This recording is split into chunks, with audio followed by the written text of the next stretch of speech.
Okay, take it away, Dick. There we go. Okay, I got muted there.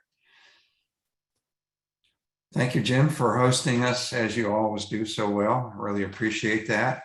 And I am Dick Wilkin, the REA president, and I want to welcome everybody to our November 2021 general member meeting for REA. It's great to see everybody that's here. Jim, I think, reminded you that we're recording this, so careful what you say because it'll live in infamy. Okay, I'll give a couple of updates in a minute, but I do want to let you know that the minutes of our last meeting are posted on our website and are available for you to review. They also go into our monthly newsletter as well. This should be our last scheduled Zoom meeting. January, we're scheduled to be back in the War Memorial Building for our first meeting back. If there are any changes to that, we of course will let people know via our e-blasts, newsletters, etc. But at this point, we're hopeful that we can get back together and looking forward to it. Our treasurer's report are available to any member who wishes to review them. All you have to do is to email our treasurer, Karen Butler. Her email address is on our website and so forth, and she can send you a copy of the treasurer's report. I can tell you that everything financially is fine, but if you want to see the details, you can certainly ask her to do that. By way of announcements, we're not meeting, of course, as an organization in December. That's the month that we have our holiday party. I hope you've all seen the invitation to that. It's on the 14th, the second Tuesday, from 11 to 3. And we're really looking forward to it. I hope that all of you get a chance to let Brad, our secretary, know that you're coming, and then get your checks in the mail, $30 a piece. We'll have a great time, great meal, and hopefully some fun times. So please join us, and we're really looking forward to that.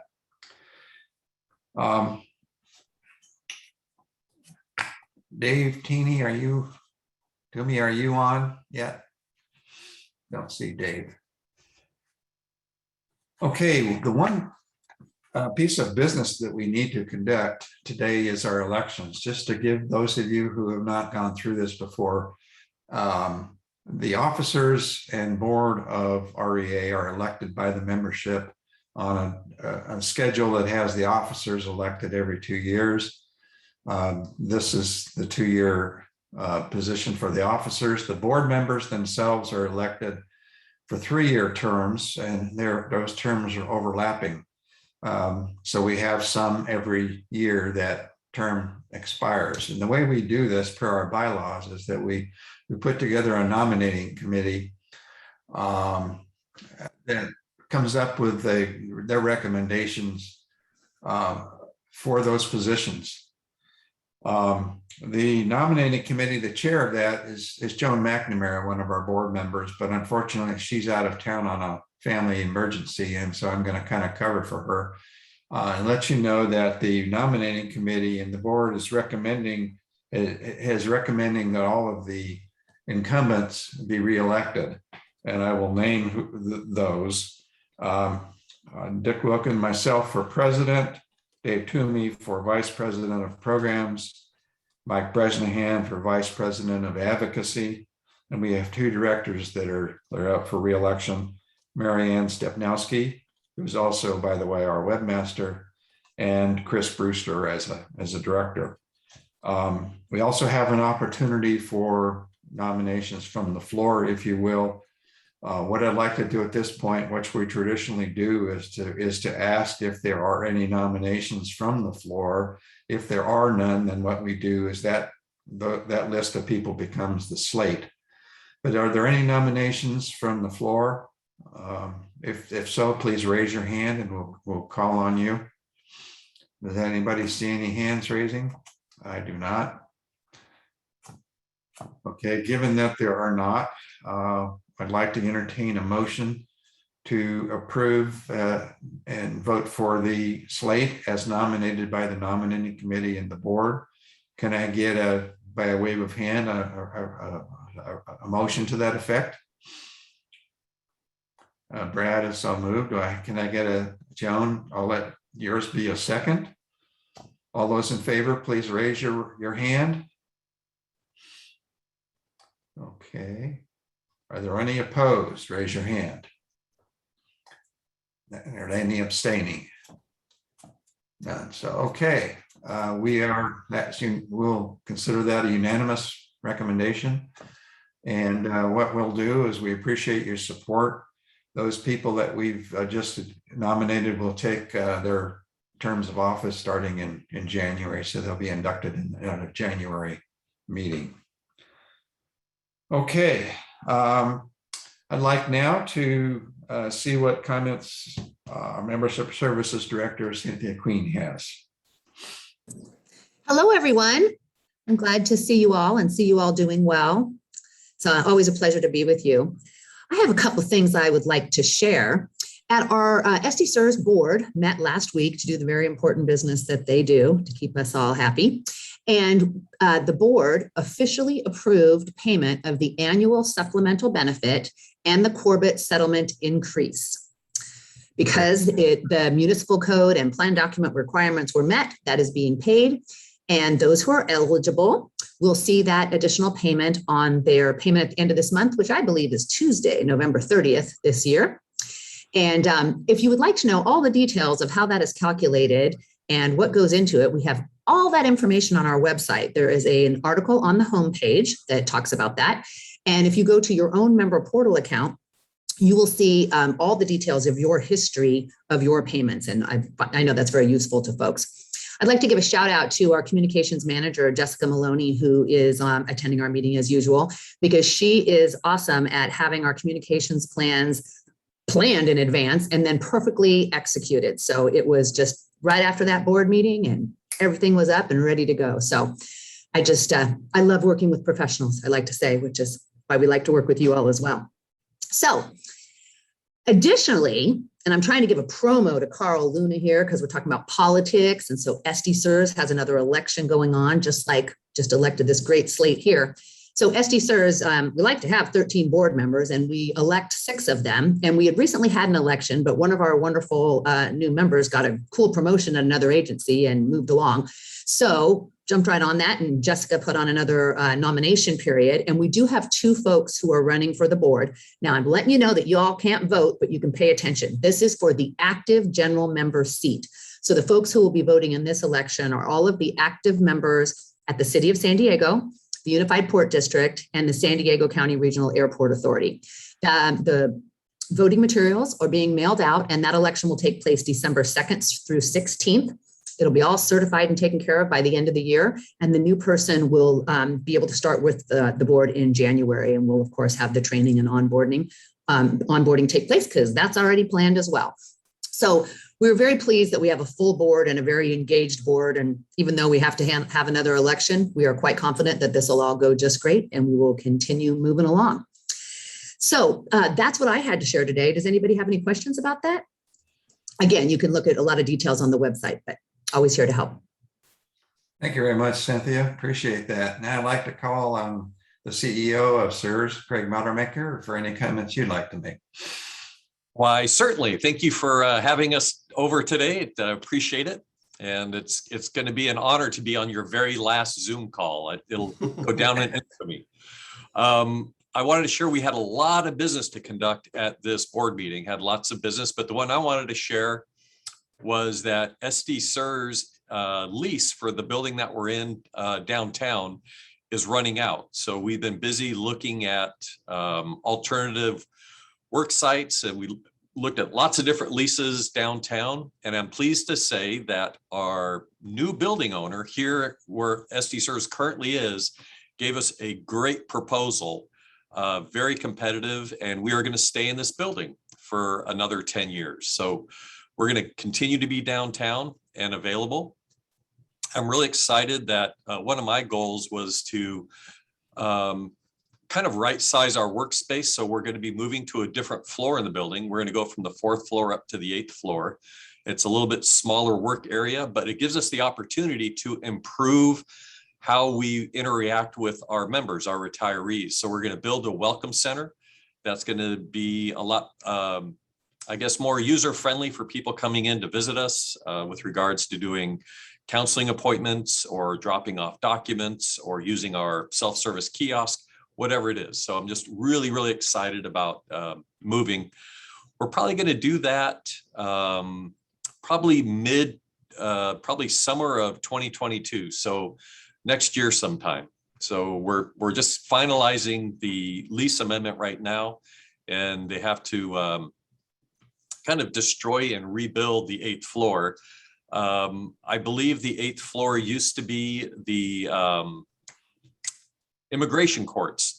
And so it is literally a labyrinth of closets, raised floor courtrooms, holding centers, and it needs to be gutted. So they have to do a lot of demolition and a lot of rework so we can build our welcome center. Similar to like we're doing Zoom today, SD SIRS is also still in remote mode. I'm really pleased that we're doing, when you call up SD SIRS, you get a live person. When you do counseling, you get a live person. And when you do webinars, you get a live person, but regrettably remote. But I do believe we're going to be moving back to in-person sometime next year. So I'm really looking forward to that. I miss having people come visit us and seeing people in person, but I think we're not quite done with our COVID journey yet, but I'm hoping 2022 is going to be a new chapter for us and we can reopen our doors looking to the future. And those are my comments, Dick. Thank you, Greg. And I want to thank you and your staff for last month's program.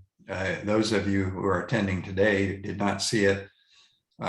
They put on an outstanding annual report for us. And this is, I've told them this already, but this was the best.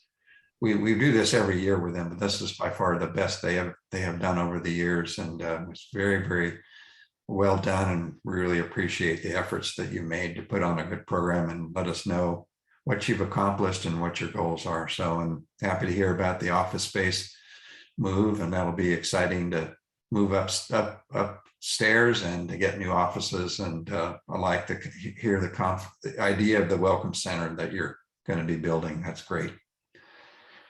Okay, with that, I'd like to adjourn our business meeting and then go to our program. And then I think Dr. Carl Luna has been a big supporter of ours over the years, as we have been a big supporter of what he's done. As you know, he's a professor of political science at Mesa College and has been renowned in our area, probably beyond our area, for his observations and media contacts and observations about politics, whether it's local, statewide, or national. And so we've really enjoyed his presentations to REA over the years. It's always interesting to hear what he has to say, and these are particularly interesting times for political issues. So I'd like to introduce Carl Luna. Carl, are you there? I'm there, Dick. Thank you for the introduction. Thank you. Take it away. All right, I'm going to grab a share screen here. Something I don't get to do when we're usually over at the Veterans Building. I can now treat you like my students and put in a nice PowerPoint for you. Of course, I have to go through and hit all the buttons. Can everybody see the fragility of democracy? This is great. Cool. Got our logo on there. Nice. There we nice go. work, Carl. Yeah, hopefully you have a nice luncheon at some point that you can go to, or a good cup of tea, and you'll be having a nice happy afternoon. And as we head into the holidays, you'll be able to enjoy life a bit. My presentation is not going to leave you singing as you walk out of the theater door. I'm feeling a little bit like Jeremiah yelling in the wilderness, and I believe that we need to have a better discussion going on in our city, in our communities, about what's happening to American democracy and some of the problematic aspects that are out there. Unless people of goodwill come together now to stand for democracy, we're going to have a difficult couple of years, if not a difficult decade or more.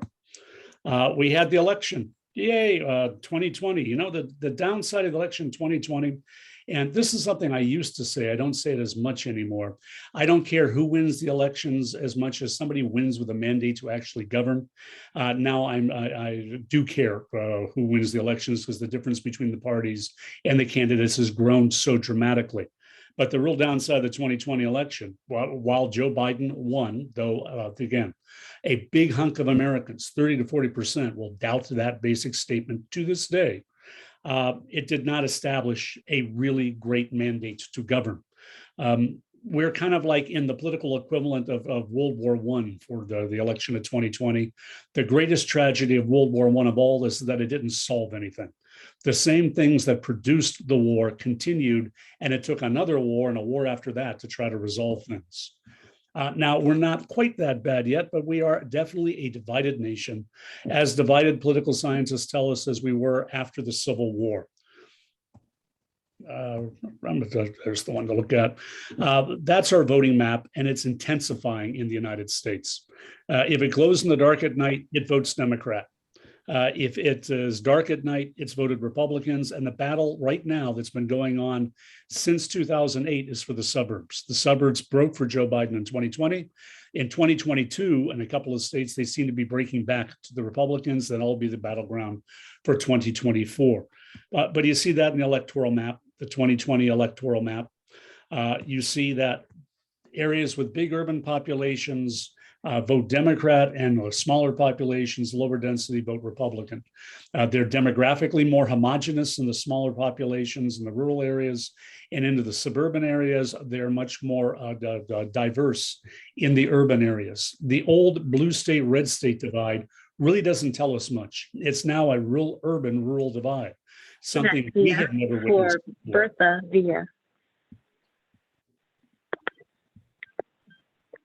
Join the meeting. There we go. And it just intensified. In 2020, areas that were blue in 2016 became even bluer, and areas that were red became even redder. And that's what you ended up with the electoral map. In urban areas, Democrats do well, but in big hunks of America, with about the same amount of population, all told, when you add things up for the people who vote Republican in the urban areas and the rural areas, you end up with a very polarized electorate. I mean, it was more diverse in 2012, for heaven's sakes. And I always go back to the 1976 map, Ford Carter. You had blue and red pretty much in every state going on. And all this, the polls, all of the surveys on polarization shows the gap keeps on widening. There is no middle left in a lot of American politics. People talk about going out for the undecided voters, for the independent voters. Independents are increasingly clearly breaking to the left or to the right. They're not as centrist as they used to be. The question is who shows up to vote, who is motivated to vote. Well, we had election 2021 last week. And there's all the discussion about how it wasn't a very good day for Democrats. And the simple fact is it wasn't. Democrats lost in Virginia, and that was a state that the Democrats took by 10 points in 2020 and took by more than that in the last gubernatorial election. Now, it is true in Virginia, whatever party wins the general election, 2 years later, the other party tends to win. But there's still, that's a matter of only a few data points, a few elections that little observation is typically drawn on. By any measure, it was not a good showing for Democrats, and Glenn Youngkin outperformed Donald Trump in the state in rural areas and increased the Republican share of the vote in suburban areas. And it was really in white suburban areas that you saw the tipping point. New Jersey, which should have been an easy Democratic victory, was a nail biter. That's another warning sign. Democrats are losing their advantage in the suburbs. Going into the 2022 election, well, you're looking at the generic vote right now.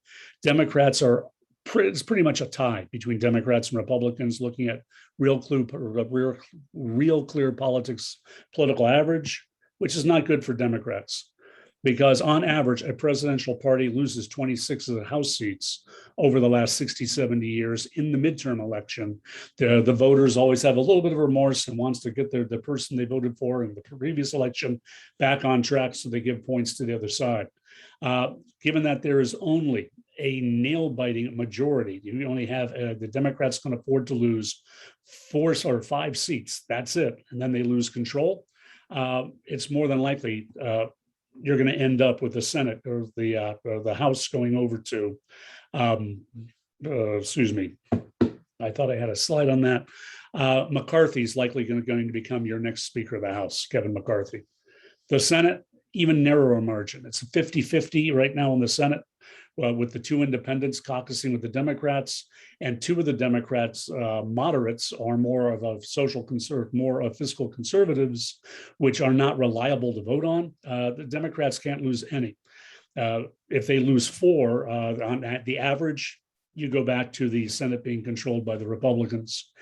Given that right now the projections is a 47-47 tie, for Democrats to be able to win, they've got to take at least half of the other states. They've got to take Pennsylvania, North Carolina, Georgia, or Arizona, Nevada, Wisconsin. Given their performance in suburbs in 2021, this is not looking likely. So more than likely, Mitch McConnell comes back for another term as the Senate Majority Leader, which means the Biden presidency will effectively be over until we see what happens in the 2024 election. Democrats have a very narrow window to try to change the policy environment. The problem is policy just doesn't matter as much. As you go into 2024, Republicans have an advantage right now. The economy is coming back, but COVID and its variants is causing issues. Even though President Trump's party is the party that is not getting vaccinated, it's becoming a self-fulfilling prophecy. They're anti-vax, but they're upset about, and the general population is upset about, the disruptions to the economy it's caused. What's going to be transient inflation, doesn't matter how transient it is, if it's at play, prices are going up into the next election, it's going to work against Republicans. It's an uphill, or against Democrats. It's a strong uphill battle. And even then, it's going to be very chaotic. Remember, in 2020, you had a clear election outcome in terms of electoral vote and popular votes. 2 years later, we still have a debate, or a full year later, we still have a debate going on this. We're not in the normal realm of American politics. And here's the reason why: we just don't like each other anymore. I've remarked to you all for years that for at least 10 years, there's been polls that show more people would be upset if their kid married somebody from the other party than if they married somebody of a different race or religion. We have self-sorted ourselves into like-minded communities. People in blue states don't like the urban areas. They move to the suburbs, the rural areas, or they move to red states. People in red states who don't like the red state-ness start moving over to blue states or move into cities. You don't spend time with people once once strangers enter into our discussion. Once you don't know the other side, they become anonymous to you. It's much easier to demonize them. And hate matters. It drives our politics, unfortunately. We are in a culture war, but it is a very difficult one to deal with policy. Just came out today in the Washington Post, excellent op-ed by Jennifer Rubin, pointing out something about the white evangelical population, which has been breaking increasingly Republican for the last generation, but seems to have increased its allegiance to the Republican Party in 2016, 2020. You go back to the Obama years, which seems such a quaint long time ago, go back to the Clinton years, go back to the Carter years, and white evangelical Christians in the United States tended to be basically about social moral issues: abortion, gay marriage. They would partner up with supply side economists. In the Republican Party, the idea of the low tax, low regulation, Milton Friedman's school of economic thought. They aligned with the hawks during the Cold War. The Soviet Union was godless communism anyway. So you had a relatively coherent policy ask of evangelicals: abortion, gay marriage, and then the other issues. That's changed. Basically, the evangelical white Christian vote has become indistinguishable from the Make America Great movement, which produced President Trump and is possibly going to give him a disjointed second term in 2024. Oh, abortion, according to polls, doesn't play all that well anymore with the evangelicals. The younger evangelicals basically said, this is pretty much a battle that's never going to be won. We'll see what happens with the Supreme Court. And on gay marriage, the majority of evangelicals under the age of 40 support gay marriage, support ideas of gay rights. These are no longer have the resonance that they used to as a unifying phenomenon for the Christian right. What they do see, and polling and political science research validates this, it is an epic battle. We're basically in a Manichaean age where white Christian America is being replaced by a multiracial, religiously diverse, or non-believing reality in the 21st century. In other words, urban America versus more suburban and rural America. This is not a ding on evangelicals. Evangelical thought has a robust tradition of social involvement, of providing good lives for people, but something has happened, and it's not the religion, it's the population. Well, a subset of white Americans is feeling that their social position and privilege has been eroding. And while it's not really eroding, as other people get to sit at the table, when you used to have the table to yourself, you don't feel as well as when you now have to share it, even if you're ordering a better meal at the table than you used to. The problem with this, the looking at American politics this way for a big hunk of the population, is it's not about policy anymore. It was 2 decades ago, the book came out, What's the Matter with Kansas? Why people in rural America were consistently voting for politicians with policies that actually hurt them. The American farmland was destroyed in the Reagan years when corporate agriculture moved in and bought out most of the small farmers in America. The mines ended up closing, coal mines, not because of the environment, but because of economic realities. Coal mining now employs a few tens of thousands of people. Oh, by the way, I grew up in Pennsylvania, in Pittsburgh. I went to school with the children of coal miners, and not one of their parents wanted those kids in the mine. They wanted them to get a good education and get a better job. Well, that's all about an old time when things seemed to used to work better for a group. It doesn't bear any real resemblance to the economic realities. It's identity. Identity within the group is a driving feature of human beings. We understand something hardwired into our hunter-gatherer brains. If we're in the group and our social status drops, our ability to mate, to reproduce goes down, our ability to get food goes down, our ability to survive goes down. Exclusion from the group and from the position of power in the group is a visceral reaction for people. Just think about any time you walk through a corridor or walk through a open space, you hear people laugh, 9 out of 10 people are going to immediately think they're laughing about them. That's how sensitive we are to any form of social hierarchical downgrading. For these voters, governments is a mean of enforcing the domination of traditional American values. Traditional American values, unfortunately, becomes code for an age when you had certain sorts of people that dominated. Other people were not seen or not heard. And you see it across the policy choices. For white evangelicals support politicians who demonize Black Lives Matter. Do you fixate on the publisher decision about a Dr. Seuss title or the whole Merry Christmas thing that's been going on now for over 20 years? Oh, and it's also why when you looked at who was in the Capitol on January 6th, it was Confederate flags and mocking the Holocaust.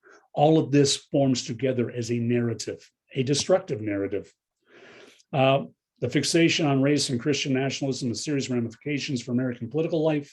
White evangelical Christians are fighting an impossible crusade against demographic inevitability. I don't know if I necessarily agree with that. Demographics is not destiny. It's all about political power. Minorities can dominate populations, of course, across history. It's minorities within authoritarian states who maintain power. Where the article is correct is you probably can't do it through normal democracy.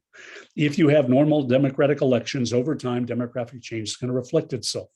And you see a constant effort, a well-coordinated effort across the country to limit the ability of other people to be able to vote, to question elections that your side doesn't win, to deny legitimacy of the other side. All of those things basically say if our side doesn't win, we don't recognize elections. Notice after last Tuesday's election, I didn't hear anybody say, oh, the election was rigged. We won, but the election was rigged. It's like in a high school basketball game, watching your kids play.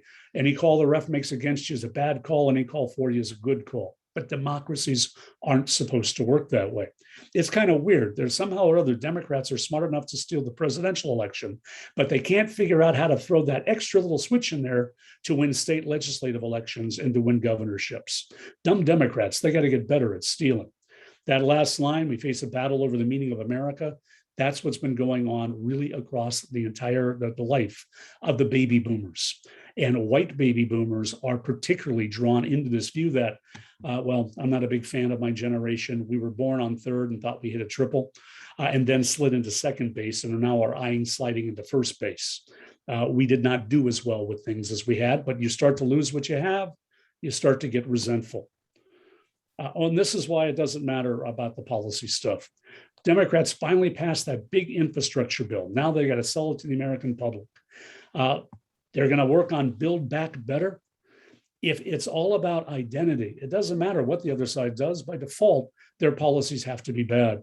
I was just before I joined you listening to something on NPR talking to the director of highways or something in Louisiana, who's now going to get tens of millions of extra dollars for their highways. They've got hundreds of millions of dollars in backlog of infrastructure that needs to be done. They've got bridges that were built before the interstate highway system running trucks over them. And he said, we need the money. Michelle Barrett. Both his state Join the senators- meeting. Both his state Senate, U.S. senators voted against it, as did his entire Republican congressional delegation. Yeah, it's all about the view increasingly of social status, of political status. And you probably saw this just the beginning of the month, a stunning survey, a grim view of flourishing anti-democratic opinions. 30% of Republicans now say that we may need political violence to save the United States. Oh, that survey also showed that 6 to 7% of Democrats now say that, which is double what it was in the previous surveys 5 or 10 years ago.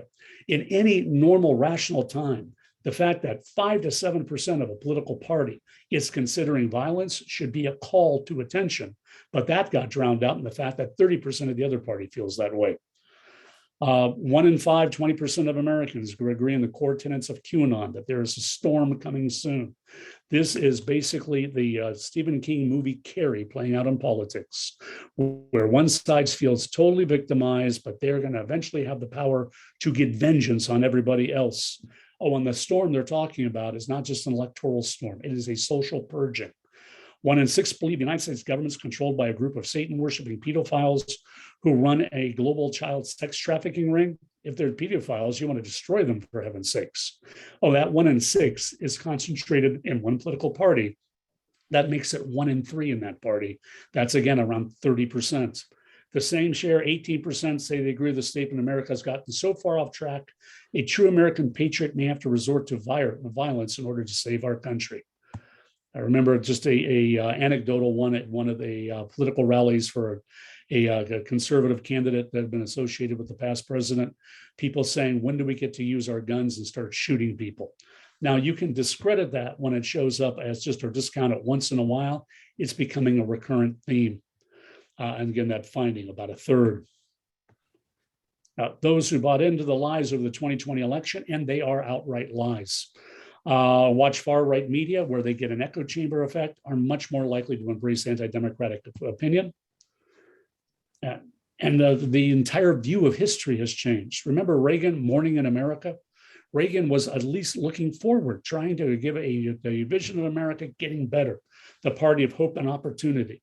Now it's not. Now it's a party that's revanchist. It's looking back at an idealized past.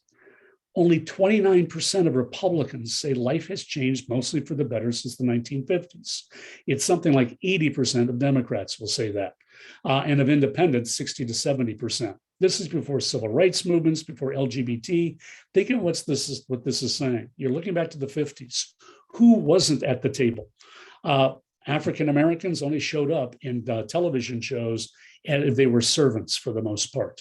Women stayed home. Women were not going to be independent.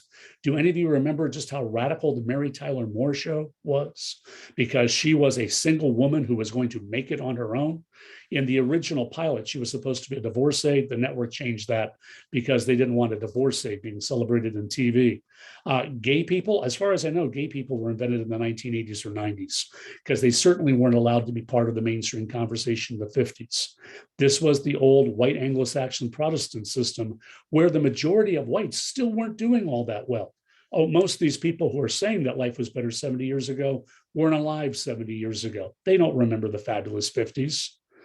Now, what we have going on is a pathology, and I'll tell you what sort of a political system is associated with it in just a moment. This is a glory days pathology. The idea that we can blast to the past, that things were so much better in the past. When middle-class populations become uncertain, they stop looking to the future because they're afraid they may lose what they have, and they look more and more to the past. Well, remember, that was the past where this was a fact of life in America. It wasn't until 1967 that miscegenation was finally struck down by the Supreme Court, where states were still allowed until 1967 to keep people of different races from marrying. Women's place was at home. Women earnings were a fraction of males. Oh, into the 90s, it's still not perfect, but better than it was. Into the 1940s, a woman would typically have to get an adult male father or husband to sign for her to even have financial savings to be able to put things into a bank. Oh, and people were poor. That's an Italian-American household in New York in 1952, living in the tenements. Holidays are coming. Maybe you watch the Twilight Zone Christmas episodes just to have something holiday-esque. There was one with Art Carney where he was a kind of a bum drunk who would every Christmas play a department store Santa Claus. And he gets a bag, a magical bag that allows him to really become Santa Claus and pass out gifts. Before he gets that bag, though, he's walking the streets dejected because all these children see him dressed as Santa Claus, and they come pouring out of the tenements and they're pleading, please, Santa, please, can we get something? My mommy doesn't work. My daddy doesn't work. He breaks down crying. All of those kids were white kids coming out of the tenements. So you talk about the 50s being fabulous. They're only fabulous if you value the dominance of one group over others as your sole major measure. By every other measure, we're doing better. Poverty is a fraction of what it was in the 1960s or 1950s. Poverty for the elderly has gone down dramatically. Poverty today is disproportionately driven by race. White Americans' poverty rate has dropped significantly. Life expectancy is up. I keep telling my students, they're all going to be living into their 80s, 90s. Actually, I think most of them are going to be making it into their hundreds.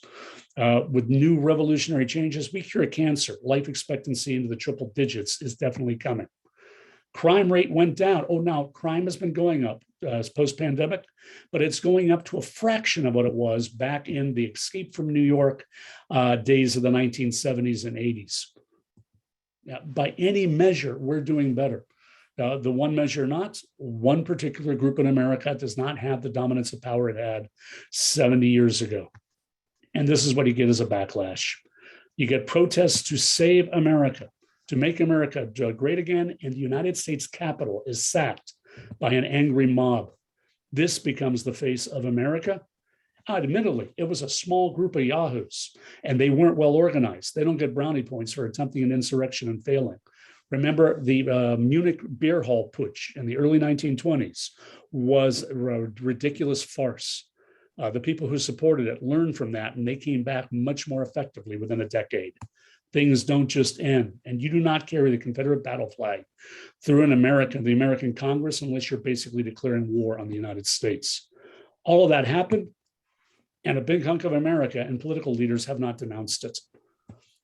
The president himself has constantly said, hey, it wasn't me, it was them, or the attempt to try to paint it as a false flag operation, that it was the leftists who did it.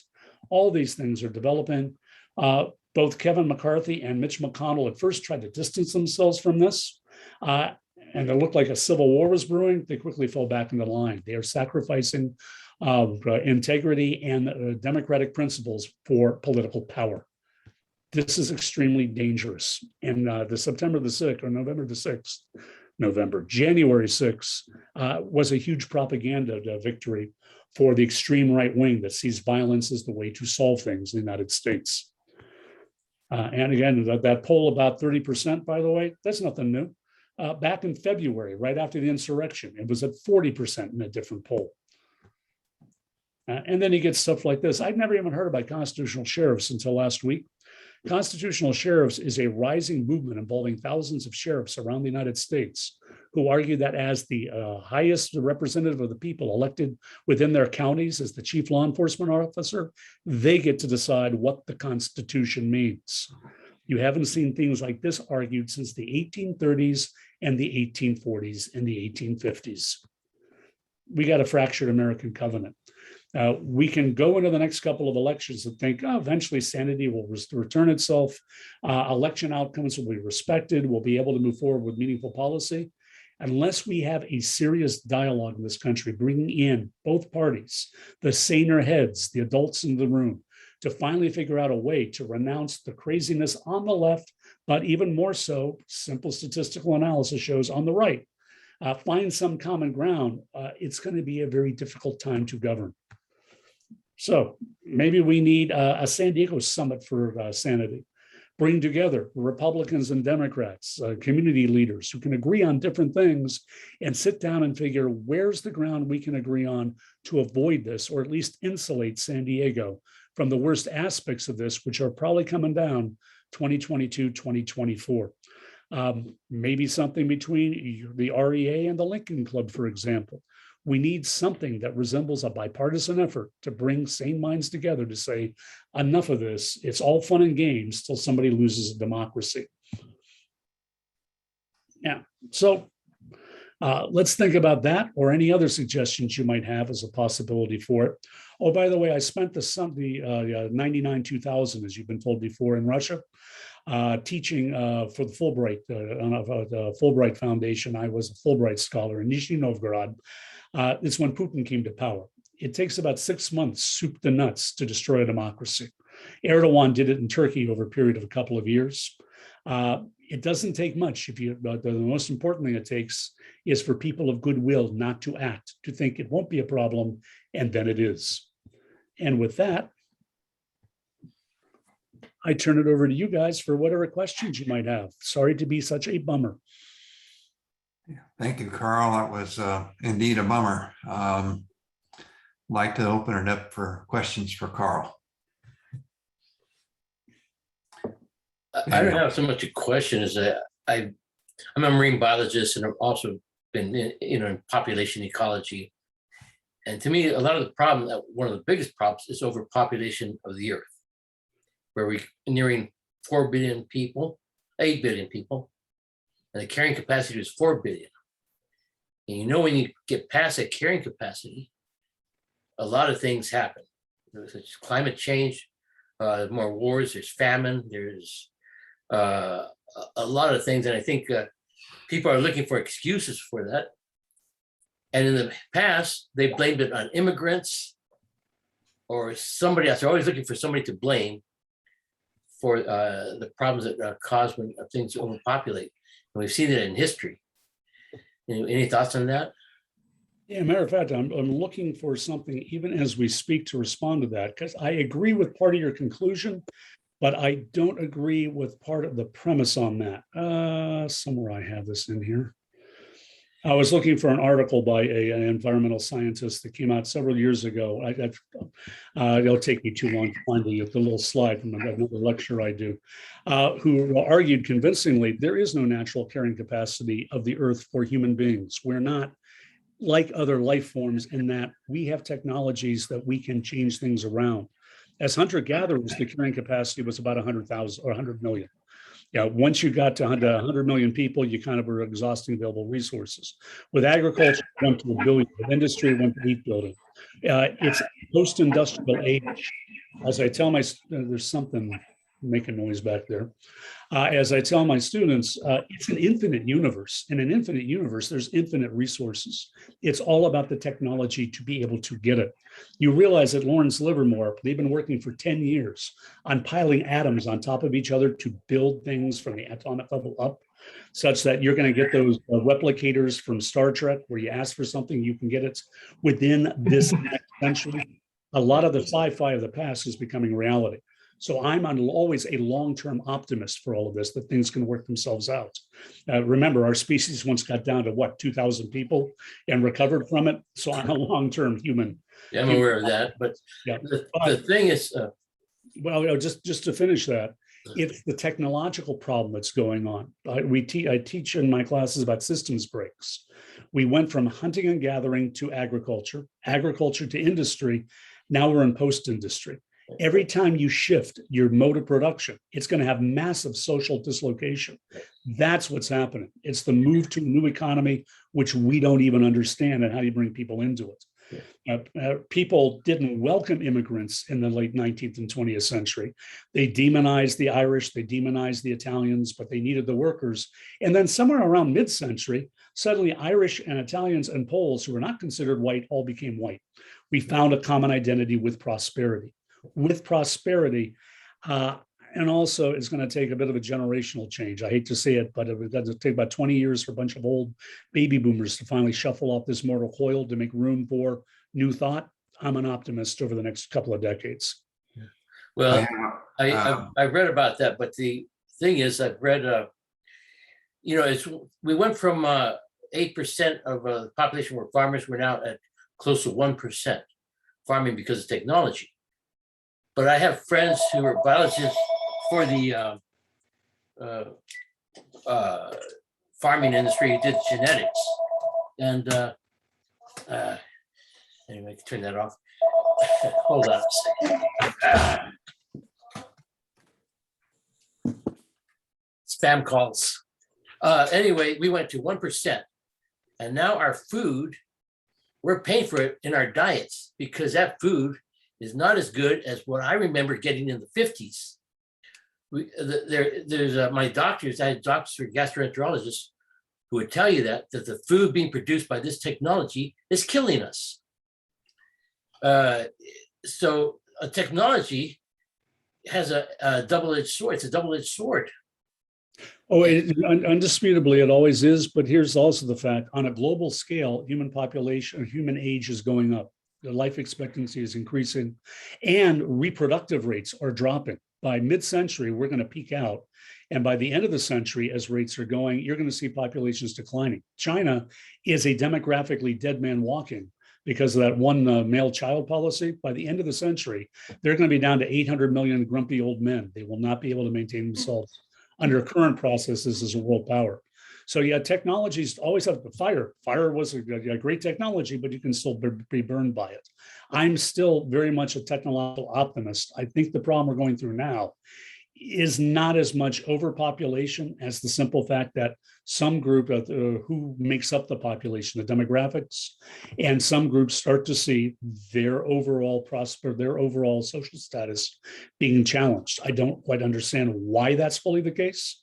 But it's if we had more time, I'd talk to you about relative deprivation. Oh, I meant to mention the ism, the political ideology that's based on a blast to the past.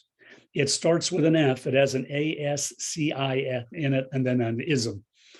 Now we're seeing globally a fascist movement in political science terms. This desire to get back to the past, purge your enemies with an all-powerful government, is fascist. That's the definition of it. Okay, Daniel, I'm going to move along, get some other folks in here. Deborah Sharp. Yes, Mr. Lynette, I'm trying to remember what my question originally was. Oh, you mentioned the strategy locally of us needing to join together with other people of maybe different ways of thinking and form some kind of I don't know, group that can insulate us from this bleak outlook you've proposed. And I'm just wondering what specific strategies you can recommend that would affect, that could be done nationally. Maybe we can get involved with more broad-based actions. That's all. Thank you. As Tip O'Neill said, all politics is local. I think you find a model that works locally and then you see how you can replicate it.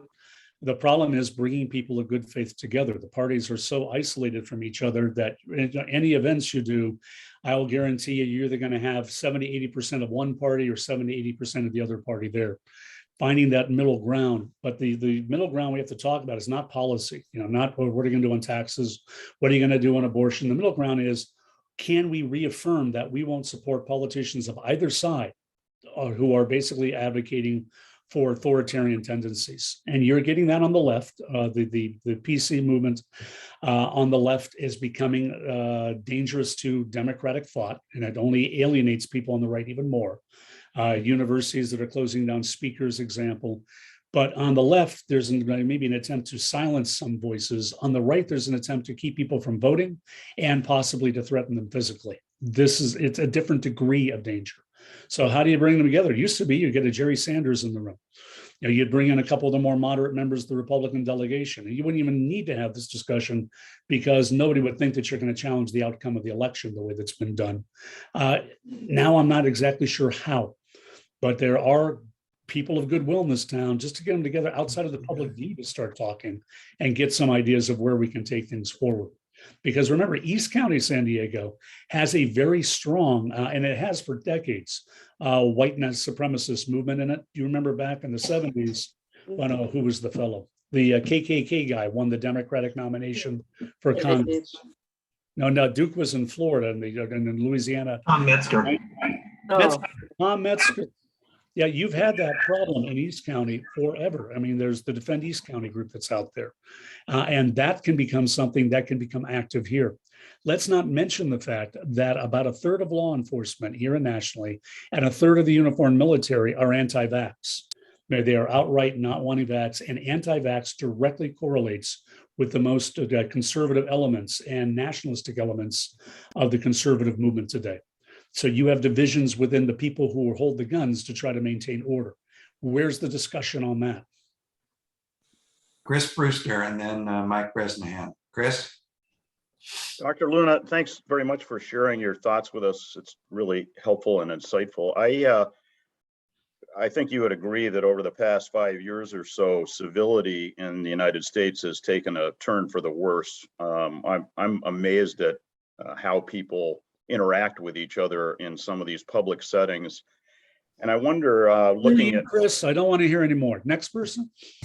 That attempt at that's all right. But I wonder, looking at some of this appalling behavior before some of the school boards, but most recently before the Board of Supervisors, and the Board of Supervisors being in a situation of, on the one hand, allowing public comment, and on the other, wanting to ensure some civil comment. There seems to be this First Amendment balance that they're trying to achieve, and at the same time, just appalling things are going on. And I guess my question is, if you were a member of the Board of Supervisors and you had this public comment period that is going to come up on a regular basis with loads of people coming down and yelling and screaming, how would you solve that problem? Yeah, that's a great question, Chris, because that's the issue. The First Amendment principles, though, the way they're applied now is not the way they were applied 40 or 50 years ago. If anybody stood in front of any elected board in the United States in the 70s, 80s, into the 90s, and did what you see routinely today, their mic would have been silenced. You would not have had that whole, you have a right to speak this way. The First Amendment, it means government can't restrict your political speech. It doesn't mean you have a right to any speech anywhere at any time. As I was saying in a UT article on this the other day, you pull that in a courtroom, the judge is throwing you in jail in contempt. Yeah, you need to have some more restrictions on the public comment, because what you allow is, like the guy who said all those terrible things at the Board of Supervisors meeting, the Aunt Jemima comment, he's an aspiring YouTube celebrity or social media celebrity. He did it solely for the shock value. There is no place for that in true public comment. It's silencing other people should have a chance to speak. So I think you need to adopt much more rigorous set of principles for what's allowed with public comment, and then fight it in the courts. Be willing to fight it and try to get people to support it. But it's actually an endemic problem also across our society. My daughter is a librarian over at the local Coronado Library, and she says the middle schoolers come in and they are using language routinely and in public, which would shame a sailor. There is that whole thing. I know the youth of America have been going to hell in a handbasket forever, but it seems to be a different category of things. They are so inflamed by social media. Basic ideas of civility, decorum have disappeared. Manners are now seem quaint. When I remember a movie that the guy mentioned, manners are just the way we show other people that we respect them. That whole thing is a cultural rot that we have to figure out some way to deal with.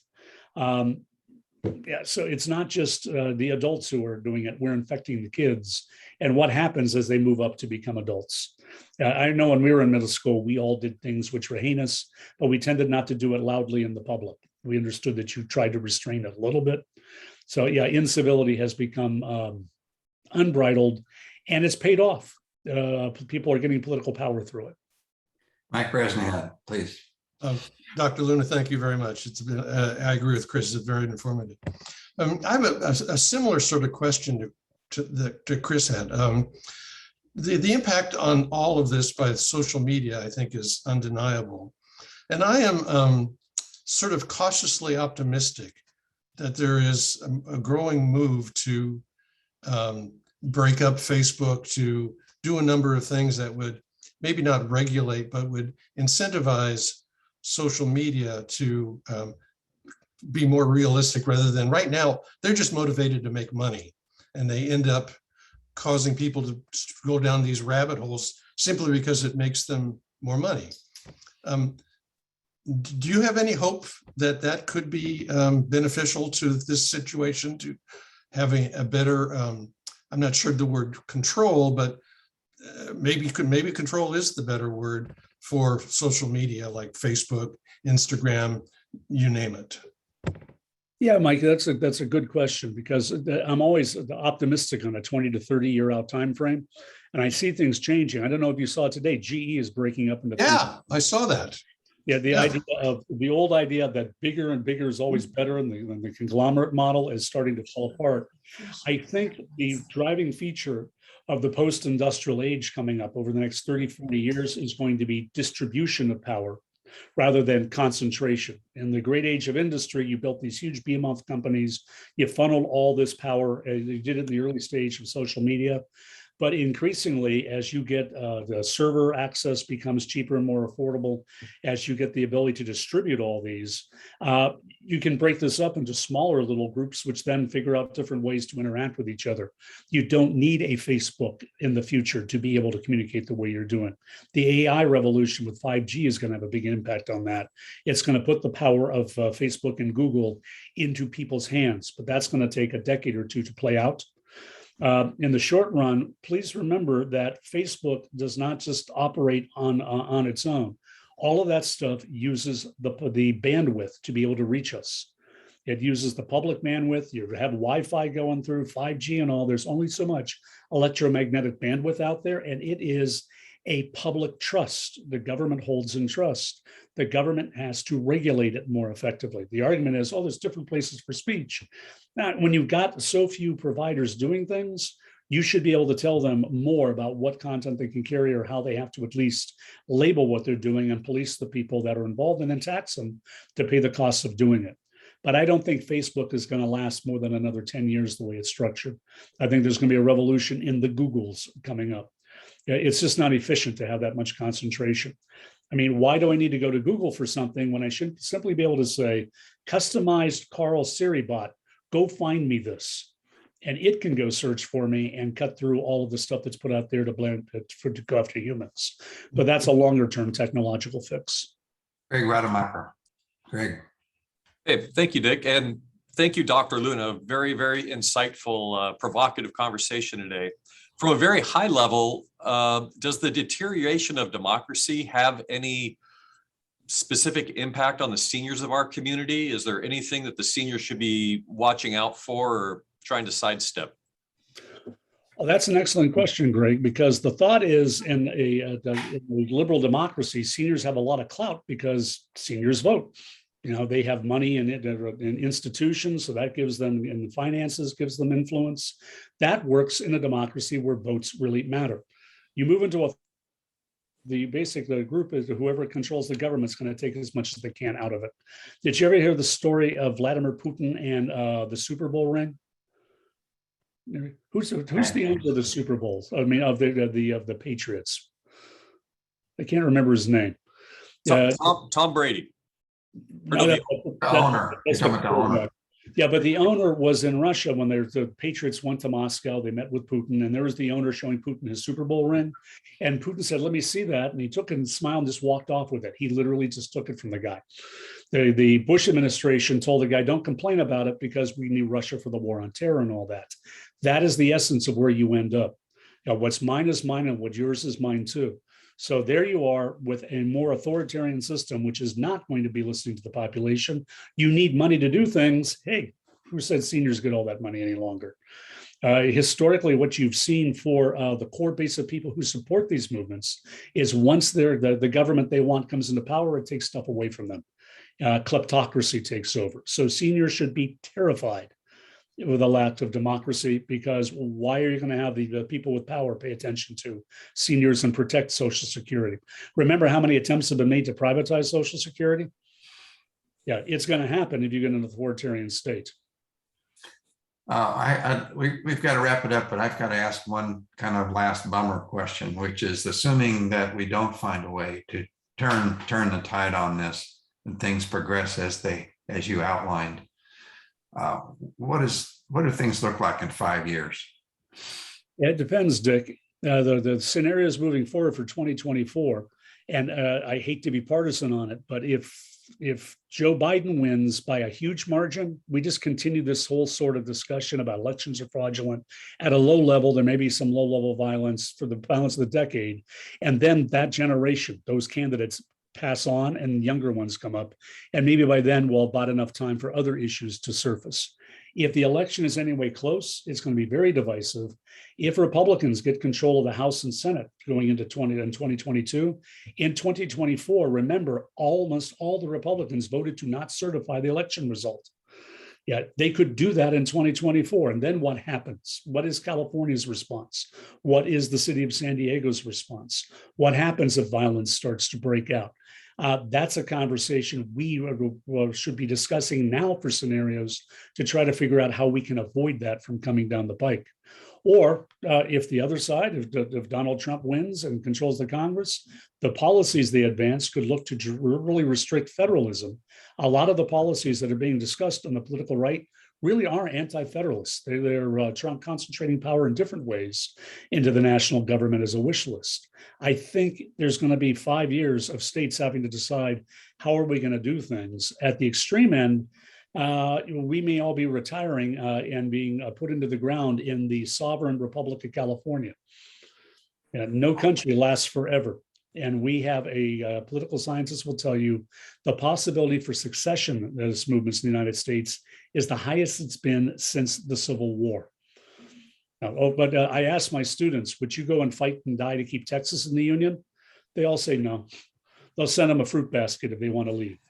Yeah, the question is, will Texas fight and die to keep California in the Union? That's the sort of things we don't want to have to deal with. And the only way you don't deal with them is to deal with them now and talk about them so we avoid them in the future.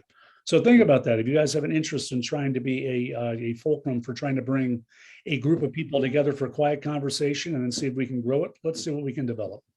Well, thank you very much, Carl. It was a very informative, if very disturbing message you bring to us today, but it's something that we needed to hear, and we appreciate it. We're certainly open to dialoguing with you and others on something that we might co-sponsor in terms of along the lines that you suggest to get a dialogue going that might help, at least in this region, turn the tide.